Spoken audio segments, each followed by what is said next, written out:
Welcome back to Vic's Projects, everyone. I hope you're well. We're back on the Isetta, and today we're going to be looking at the brakes.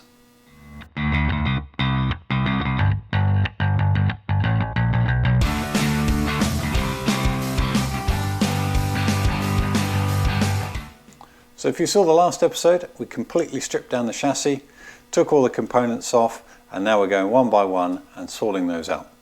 So these are the hubs and brakes. They're drum brakes, as you can see, and they are completely covered in grot, grime, what do you call that, corrosion. That's aluminium corrosion, metal corrosion. Oh, these things are just horrible. So we've got to sort them out. To give me half a chance, I've, over the last few days, been covering all these bits and pieces in penetrating fluid. Fingers crossed that gives me half a fighting chance. So, I don't really know all that much about drum brakes, so you're going to be learning alongside me. What I do know is we've got a couple of pistons here. These are the back side of those. We squirt some hydraulic fluid in here. One piston pushes one end of the shoe. We've then got this copper line that goes to the other piston. These are actually the same on the Jag. They have on the disc pistons, they're both separate, and they've got a little copper line to join between the two.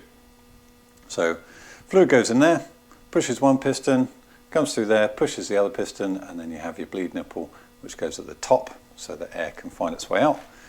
And the piston's active on one side, and then they just hold the disc on the other side, so you end up with a kind of hold on a minute, what's that? That one goes out, that sort of motion to actuate the shoes. We've then got a couple of springs to kind of hold it all back together, and yeah, that's pretty much how they work. Got to take the hubs apart as well and get that all cleaned up, but we'll start with the brakes. So, oh my word, let's just tear into it and see how these come off.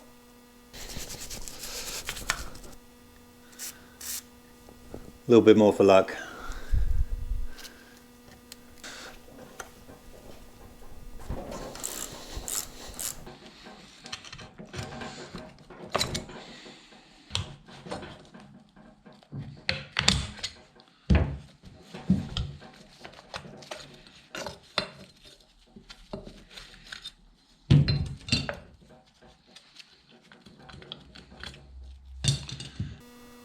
Well, that all came apart surprisingly easy.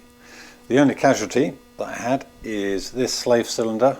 Unfortunately, that fitting sheared inside there. These are aluminium. I think that looks like it could well be aluminium as well. Trying to get that out is going to be tricky. Now, pretty much all British built cars had Girling brakes, and it looks like ours is no exception. However, yes, I could clean all of these up. I don't know if I can get the rebuild kit for the seals and all of that, but given how important brakes are, I think I might not take any chances and just replace these. I'll have a little think, have a bit of research, and we'll see later on in the episode. These springs are all good, they just need to tidy up. Brake shoes, obviously we need to get these relined. That shouldn't be too difficult. The backing plates are actually, they're pretty solid. I was worried that they'll be a bit sort of pitted, worn through, and not enough material left, but they seem to be quite good. However, this little bit here, it seems to have deformed around that brake, the backing plate. I assume some load goes on there. I can't remember how it, what that connects to now. So I've put a shout out on one of the forums, and we'll find out if that's supposed to come out at a funny angle. It's the same on both sides, so I don't know. We'll find out. The other bit is these adjusters here. So we've got one on each side, and they are pretty seasoned horrible. The other ends are all chewed up, so I'm pretty sure you can get new ones of those. I'm going to check, so we'll take those out, which actually means destroying them, because the caps are like peened over. So I think you put them in and then you hammer over the head to peen it over so that they stay in place. But hopefully we can get some new ones of those. Right, our next job, what am I going to do next? Just continue stripping these down.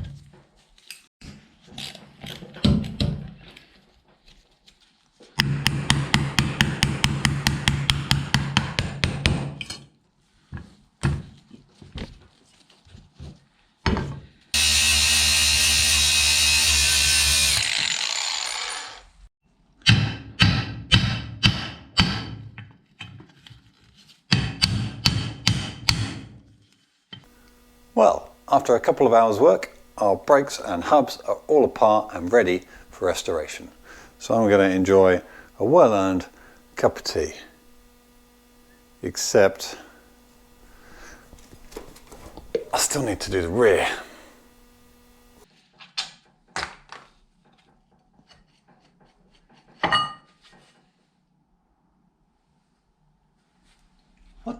What the hell?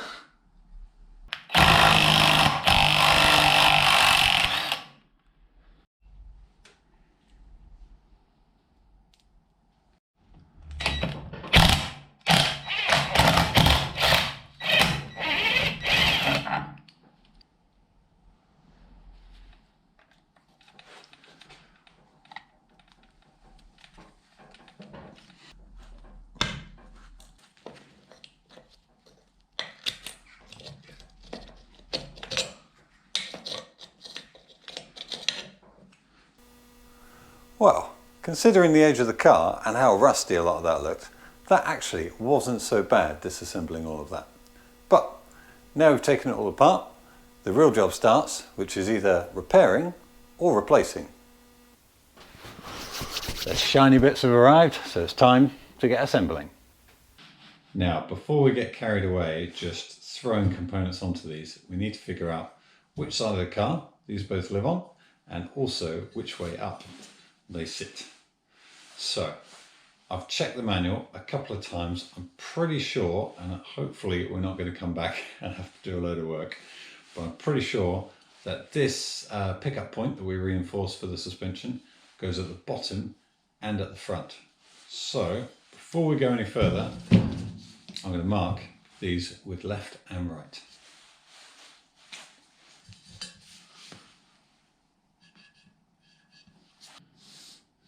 Now that we've figured that out, we need to work out which one of these cylinders goes where. So we need our bleed nipple at the top, like such, and also we need to make sure that each one of these angles is pointing back round into the round the circle, because our shoe has got to sit on to that face there.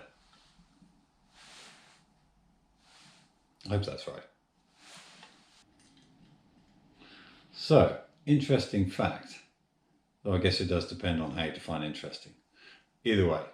So, as I said, these cars were designed in Italy, they were modified in Germany, so everything on them is metric, except on the UK cars which used the Girling brakes, because all our brakes in the UK were imperial. So for these guys, we need to remember to use the imperial spanners.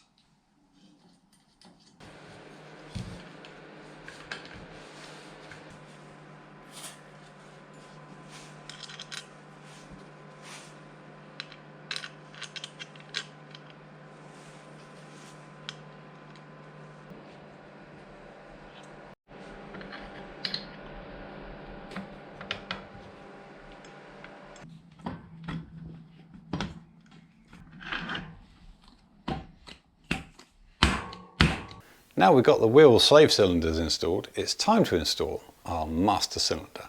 And much like the wheel cylinders, this has certainly seen better days. Now, again, I could clean it up. The piston inside is completely seized, so it'll probably have to be rehoned. And yeah, this thing's pretty ancient now, and brakes are rather important. Happily, however, with these old Girling master cylinders, you can get a Wilwood replica. So a brand new Wilwood, really good quality master cylinder, exact like for like replacement, so why wouldn't you? So I measured the piston inside this, and it's a 5/8 piston, so I ordered up the 5/8 version of these. Now the only difference is this rod here is slightly longer and a different thread pitch as well. So all I got to do is swap that one over to there, and then we can install our new shiny Wilwood racing master cylinder on our old Isetta.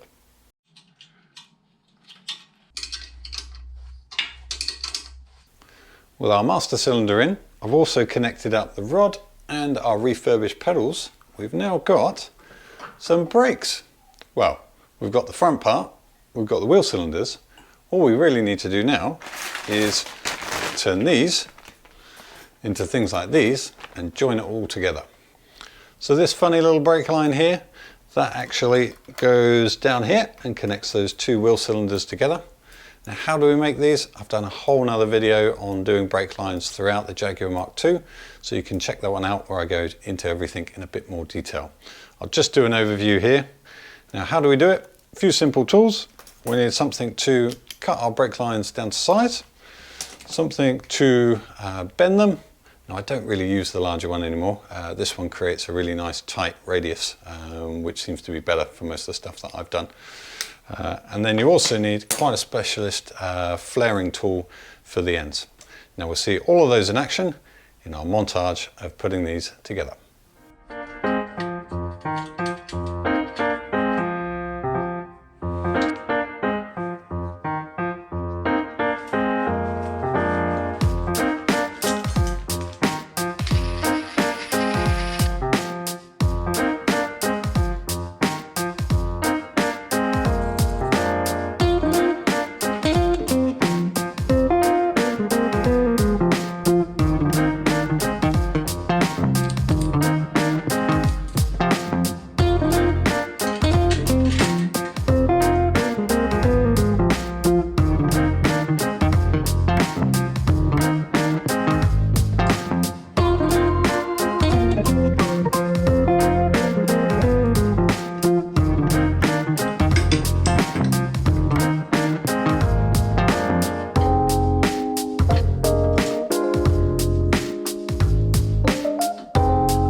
Well, I'm pretty pleased with those. They've come out looking really nice.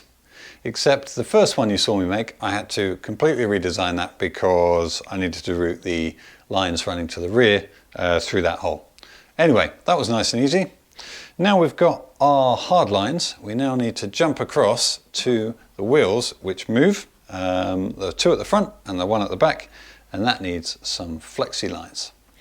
Now, these would normally actually fit onto the body of the Isetta, but I'd really like to be able to lift the body off without having to muck around. They do bolt on and off, but you know what? I'm going to use the chassis and keep that all nice together as one. So I need to weld in some new brackets. We then need to take some measurements so that we can get some new lines ordered up, and then we should have some brakes.